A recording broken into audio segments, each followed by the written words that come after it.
As your students learn to swim, it's important that you're able to observe and assess their skill levels and provide them with feedback.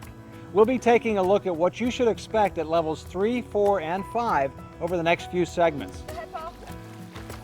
We'll also emphasize performance criteria for the strokes at each level.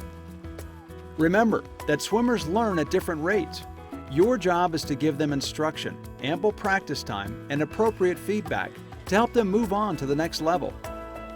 Focus your attention on body position, arm action, leg action, and breathing and timing.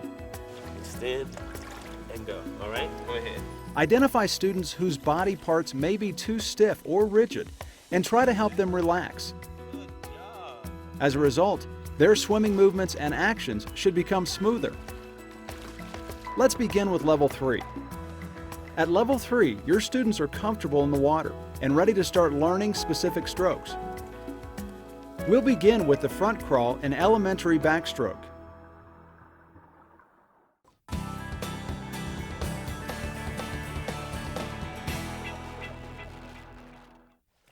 Level 3 students should be able to keep the trunk horizontal to 30 degrees from the surface. When initially learning the front crawl, some students may hold their heads up, although their faces may still be in the water. Encourage them to keep their heads nearly straight and faces down, looking down and just in front of them. Keeping the head up can cause the hips to sink, making it harder to stay horizontal in the water. They may perform the front crawl with little or no body roll and some side-to-side motion in the trunk and legs. While learning the front crawl arm stroke, students will likely progress from using short paddling motions to smoother, more elongated arm movements that finish at or slightly above the hips. Your students' hands should enter the water at or above the level of the head. As their arm action improves, they will extend the arms farther forward to begin a longer pull. Their arms may be straight or slightly bent at the elbow during the power phase. Encourage students to use an overarm recovery. The main developmental focus with the legs is going from a bicycle kicking action to a flutter kick. Your students should be progressing to a straighter leg motion coming from the hips. Encourage them to keep their ankles loose and try to keep the feet slightly under the water. Ready? Go. Although their strokes may not look smooth, their arms and legs should have an alternating pattern. Students should breathe to the side, although from time to time, they may still lift their heads to the front to breathe.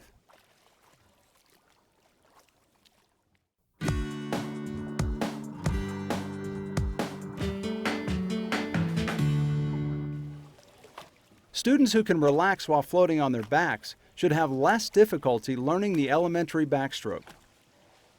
Ideally, you want their bodies to be nearly horizontal in the water, but it's not uncommon for their trunks to be up to 30 degrees from the surface.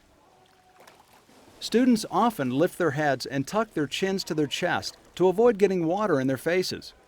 As a result, their hips sink. Encourage them to keep their heads back, ears in the water, and chest and stomachs up. In level 3, teach your students the basic arm action: up the sides, out and push down.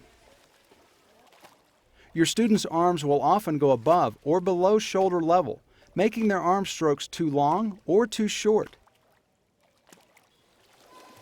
Their hands may also break the surface of the water during the recovery up the sides.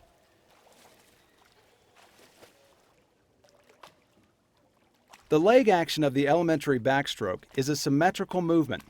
That is, they should be a mirror image of one another. Initially, their thighs may often separate. Their ankles may remain bent or straight throughout the entire kick. They may also do an occasional scissors kick.